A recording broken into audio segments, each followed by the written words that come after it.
Hello, everyone. It's Cam from Arsenal Theory Podcast, and we're going to be doing a look back on the incredible Arsenal Man United game yesterday.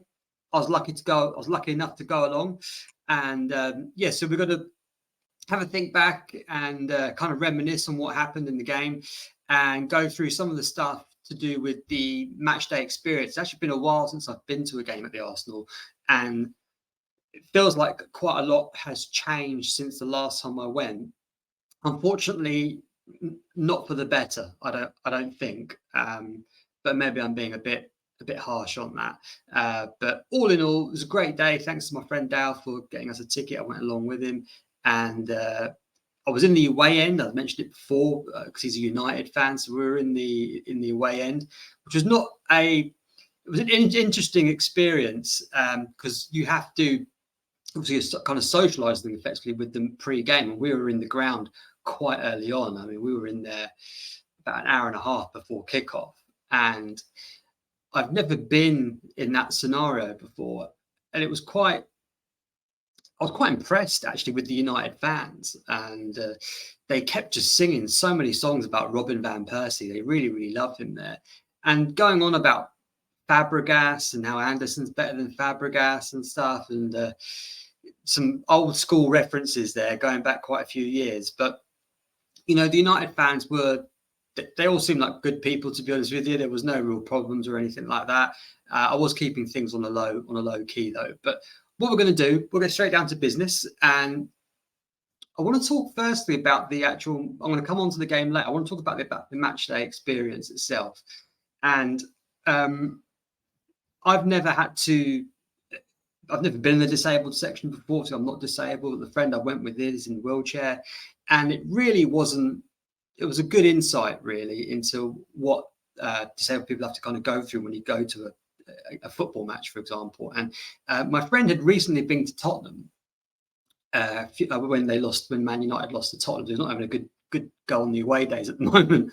And he said that the experience there was just incredible. It was so smooth. There was lots of space. The area that the disabled people were in with their wheelchairs was like carpeted. They had like a person that would kind of come out every so often and kind of make sure everything was okay. Did anyone need anything, any issues, whatever. And very smooth, really great view as well, all that kind of stuff. So fair play to Tottenham for that. Our experience yesterday was not that, unfortunately. It was really... we needed some help with the stewards because we had to go to another box office to pick up the tickets because the tickets hadn't been sent correctly.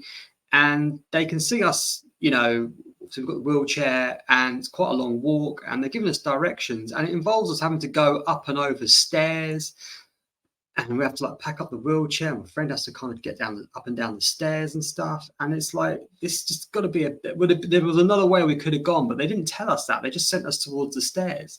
I don't understand why they would do that. The signs were wrong, where they were saying you have to go left, you have to go right. And the actual section itself, where you actually sit, is essentially just kind of like a concrete kind of small concourse, like a slab rectangular piece of concrete with some metal girding there, and they just kind of chuck you all in, and there's no real kind of sectioning off, so it kind of becomes a bit of a free-for-all in there, and which really causes problems because you've got people that are having to go in and out of that section, the disabled people in the chairs, and also the carers with them as well, mums and dads taking their kids along and stuff, and it's just really not very well organized. So basically throughout the game, you're constantly having to like move and adjust and to allow people to come in and out. And there's just got to be a better way. And if Spurs had figured it out, I appreciate they got a newer stadium, but if Spurs had figured it out, I'm sure Arsenal can. And, we were both looking at it going, well, Arsenal could fix this. They could fix this if they wanted to. So just some feedback on that. It was a bit of an eye-opener. We kind of take things for granted, and I'd like to see Arsenal definitely try and improve that side of things at the ground. So, yeah, but let's move on now to the actual game itself. I just wanted to get it off my chest. Let's get into the match. So, back to the old ways in terms of the lineup for Arsenal. See, Thomas Partey got injured earlier in the week. The club were trying to keep it quiet, but the Ghana FA decided to release the information for some reason, because I suppose Partey wasn't included in the squad. Apparently he's going to be out for about 6 weeks or so, but who knows, with kind of muscle injuries, it can hurt it again if they start training too hard too soon. So Ben White was moved to right back, and Big Gabriel Magalhaes came back into centre back, which is what basically most Arsenal fans have been crying for. Kai Havertz managed to keep his place in the side, and we went with Eddie Nketiah up front. So more or less how I think a lot of people thought we were going to line up. The one thing was, did Fabio Vieira come in for Havertz, because he's had some good cameos recently. But Arteta mostly stuck with the same team, just those kind of changes in the back line. And, you know, reviewing a game from when you've actually been at the game is probably the most inaccurate way to kind of get an idea of what actually happened, because from what I saw and then what I read online, I've seen highlights, but I haven't seen extended highlights. I've just seen, like, 2-3 minute clip on Sky Sports, essentially the goals and decisions. It seems like maybe I watched a different game, and plus the angle that you're at as well. So I felt at the beginning, it felt like, to me, both teams were comfortable. It felt like Arsenal had maybe more of the ball in the first 20 minutes. But I wouldn't say we were necessarily dominating them. Martinelli had some good kind of isolated situations with Wan-Bissaka, but I thought Wan-Bissaka dealt with them very, very well. And United didn't seem too troubled from them. And I was at where we were sat, we had a really good view of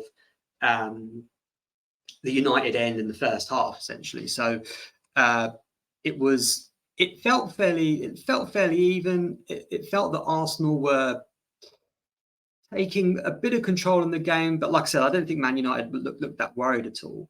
And then the mistake happened. So we've got Havertz, who are going to have a really good view of this, unfortunately. Havertz has laid a pass onto Odegaard, and it's just basically just been intercepted. And United just hit us on the counter-attack. Rashford's gone through. He's got an awful lot to do. He's got Saliba and White. White's trying to jockey him. He just takes it to the outside. That is a move of a guy that's really confident that he's going to be able to finish it. He didn't really try any fancy tricks or lay it off, just took full responsibility. Bang, 1-0. People are kind of having a go at Ramsdale. I think it's a bit harsh. However, there's only so many of these that you can kind of let go without there being some kind of consequence to it, because you couldn't really say he should have saved it. However, Alisson probably saves it, Edison saves it, and maybe Raya saves it as well. Who knows? But it was essentially United's first attack, and that was always how it was going to go with United. That's what they do against us. They kind of let us. They lull us into like a full sense of security. We maybe overcommit, make a mistake, and bang, they punish us. And that's what happened. I read a stat that we've let in 7 goals on our first shots that a team has taken against us, which is just kind of ridiculous. It's a really weird stat, and you have to wonder, would that happen with David Raya in goal? So obviously, I'm in the away end. United fans are going crazy. I'm just trying to keep a bit of a poker face. And they really enjoyed that. But not for long, because literally like 35 seconds after the restart, Odegaard equalises. And it was a great move. I think United they just switched off. I don't know why. They went 1-0 up, and they just kind of switched off and didn't. In the old United, someone would have put a tackle in. Someone would have done a foul, slowed the game down, stopped the momentum. But Arsenal were just able to create this kind of overload on the left-hand side.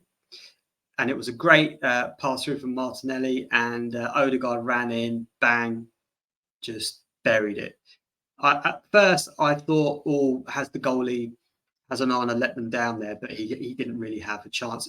Odegaard got so much whip and power on it. even if he knew where it was going to be very, very difficult for him to do anything about that. And so it was fairly, in that sense, it was fairly kind of even in that half, from what I saw. But again, from what I was reading and people saying online, they seemed to think Arsenal were kind of all over United, but it didn't really feel like that. We had a lot of corners in the first half. We had 8 corners. Martinelli didn't put one good corner in. I really don't see the point of keeping him on them at the moment, because he just doesn't seem very good at getting them in the box properly. And in terms of the first half, I thought Havertz he's clearly struggling. However, he's had moments where he could kind of put all that to bed, and he completely, I mean, I think it was in the first 6-7 minutes, he just completely fluffed his lines. He makes a nice kind of he made a really nice sort of late run into the box. He's 7-8 yards out, and he just misses, he just air shots it somehow, and he just skims it. And you're thinking, oh, well, if you just got to put your foot through that, it's 1-0, and you're the hero of the Emirates. But he fluffed his lines. He gave the ball away for the Rashford goal. United still had an awful lot to do. I mean, it happened quite deep in the United half, but still, a transition team with the quality United have, that's always going to hurt you. And so his head went down, I think, after that.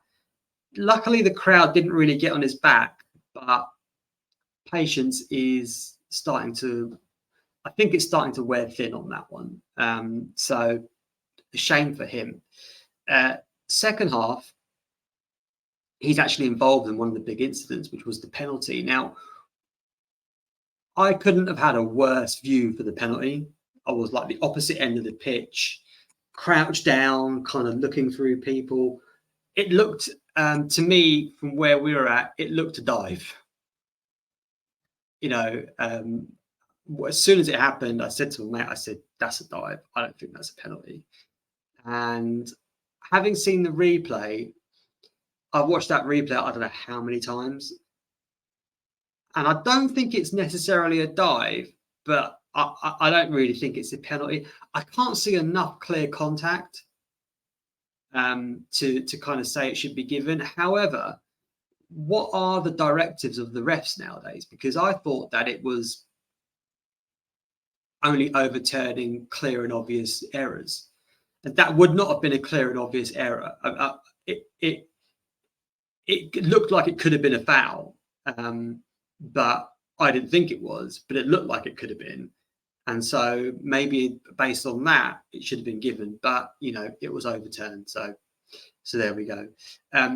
Arsenal make some changes, United make some changes, and the game is Arsenal trying to put the pressure on.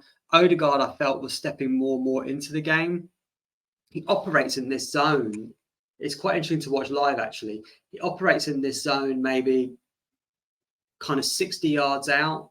So halfway between the halfway line and the opposition goal, that's kind of where he's living, just up and down that line. And he really was scanning and almost like conducting the team from that position. Him and Rice, but more Odegaard than Rice, because I suppose Rice has got a bit more defensive duties to take place. So, Saka had a really great chance in that second half. I don't know how he's not scored that. He's about 4 yards out and hits it at Onana. It was similar to the header he missed against Fulham, except it was with his foot and not his head. So, we're starting to give up opportunities now. And when you're starting to miss really good chances, you always know you're open to being punished. United brought on Højlund, and he caused Gabby so many problems. He was giving him kittens. He was physically as strong as Gabriel, maybe even stronger. It's hard to say if he's stronger, actually, because he can afford to be more physical because he's at less risk of giving a foul away and it being costly for United, whereas it's worse for Gabby. But you could tell Gabriel was a bit panicky whenever the ball came up to both of them, and he was grabbing his shirt and all sorts of things. But Højlund really held the ball up well. They get Garnacho in, and it's 1-on-1. And again, I had a really, really good view of the finish. He runs through. I knew when he was running through, I knew Ramsdale wasn't going to save it.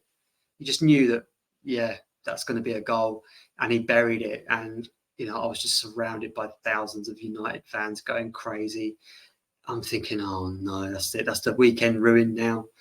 It's the rest of the day ruined. What am I going to do? I'm going to do this journey back. And they went to VAR.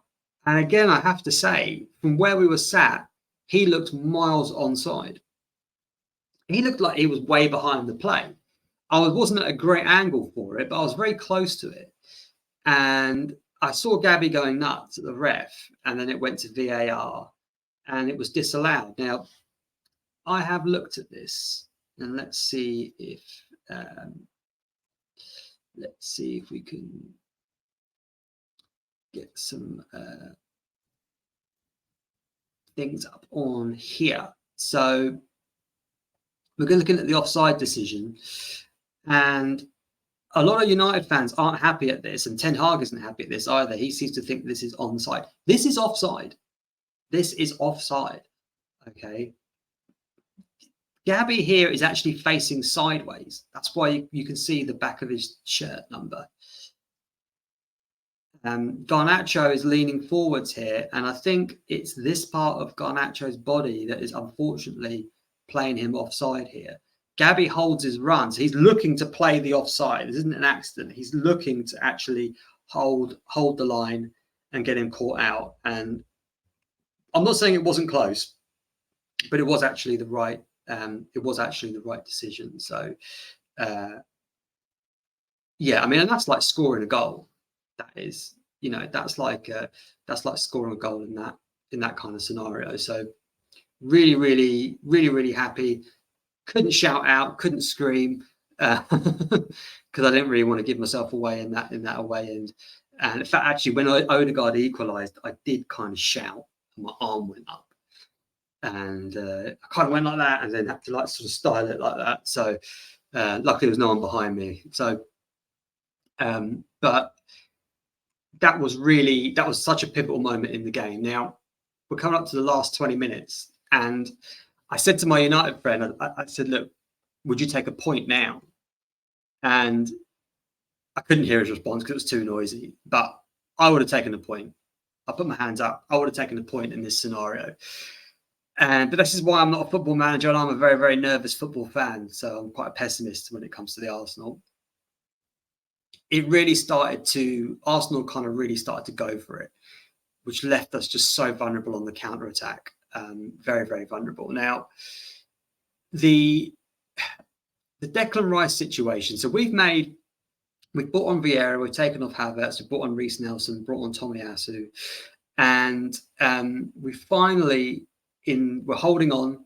You know, the game's kind of going back and forth. We're holding on. We get the corner at the end, and finally we get a good delivery in.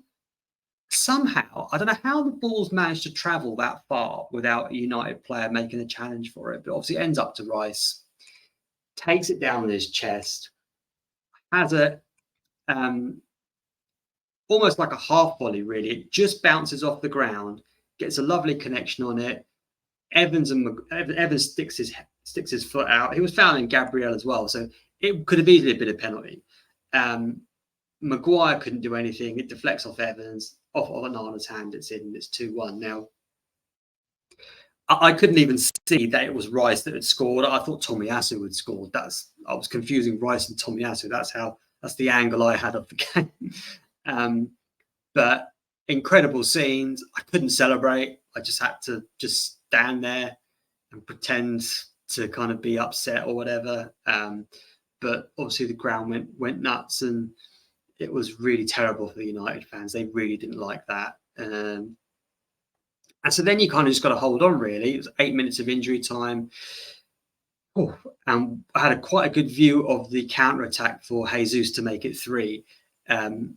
United are piling on the pressure. They've got to go for it. The ball's being lumped in. We managed to, I think Rashford kind of ducks out or loses a challenge with Nelson, who pings it out. I think maybe Rice is running with it, slips it back to Nelson, back to Vieira. And what a pass by Fabio Vieira. First time, through ball to Jesus, running through on goal, sends Dalot to, the outer realm. And in fact, there's a moment where Dalot is sliding across the ground. He's jockeying him, he slides in, and Jesus obviously turns him, and Dalot kind of looks and just drops his head, because he knows that he's just become a meme now, basically. Pokes it home, nice, cool finish. And we come out 3-1 winners. And I want to say on Gabriel, actually, that I thought he was really, really good when he came on. And it's no disrespect to Eddie, but you could really see the difference. You could really see the difference between the two. The way there were moments where Gabriel was had 2 United players on him. Ball was coming towards him from a height, and he's fighting off 2 guys, and he just cushions it away from the United player, takes it down, turns them both, and is off. And it's really impressive to see firsthand. And it's just that level above. However, Eddie's probably potentially a better finisher than him, but it's great that we've got the option for both of them. United fans then leave the ground. I don't blame them. It's a nightmare getting out of the Emirates. And Arsenal get the 3 points. I think we deserve the 3 points overall. Mistakes can kind of cost you games, and I think maybe United made more mistakes than we did. I feel like more of our players turned up than the United players. I think Anthony's just was poor. Just don't know what he offers. Martial, just anonymous. People say Kai Havertz is anonymous, but he's not really. He was contributing to both teams. He nearly won us a penalty. He's involved in the play, but Martial just really didn't do anything. Rashford, apart from his goal, his decision-making is pretty poor. I thought Wan-Bissaka played well. He really wasn't given much protection, I don't think, and was left to deal with Martinelli on his own. And he actually handled it all quite well. He blocked most of the stuff. We went out for corners, which we couldn't really do much with, apart from at the end. But in the first half, especially, I thought, okay, yeah, I can see why Ten Hag picks him. I thought he was measured. You could tell he's the captain of the team. You could tell he's the leader of that team, and it kind of comes across on the pitch. Onana, I feel, is a bit. I don't know if I'd want my goalie doing as many kind of tricks that he looks to do. He has a very fine line, and he got away with it yesterday. But I'm not sure if he's going to get away with much of that for the rest of the season. So, really, this game had everything apart from a sending off. It was just with the decisions and the controversy and the crowd and everything. What an experience to have! And I think the game's up on the Arsenal website, so I'll hopefully be able to watch the whole thing and get a bit of a better idea of it. Because like I said, it's just, you're so emotional watching it. It's hard to really accept as reality sometimes what's happening in front of you. So a bit of a jambled show, this one. I just wanted to kind of get out just my thoughts from the experience yesterday. Fantastic for Declan Rice. He's just every week he's just justifying that price tag. Havertz, he's got a lot of work to do. And, Arteta came out after the game, and I'm not going to use the analogy. He came up with an analogy about Havertz, basically, essentially saying that it was like when he was trying to woo his wife, and she wasn't really that interested, and he had to keep chipping away and working, and eventually she accepted him, and they've got a beautiful life together. And he said that's what it's going to be like for Havertz with the fans and Arsenal. He is so confident in Kai Havertz. He clearly sees something that's happening in training and can picture, and Mikel can obviously envision some kind of great player there in the team for the next few years. And us as fans, a lot of the fans anyway, are struggling to see that right now. I'm struggling to see it, but I believe in the manager, and if he's doing it in training, then hopefully it's gonna come across. So I think we're going to wrap it up there. I'm actually doing another live show later on with Rashid. So I'll be tweeting about that. But Thanks for watching. If you enjoyed the video, please like and subscribe, and I'll see you in the next one. Thanks very much. Bye-bye.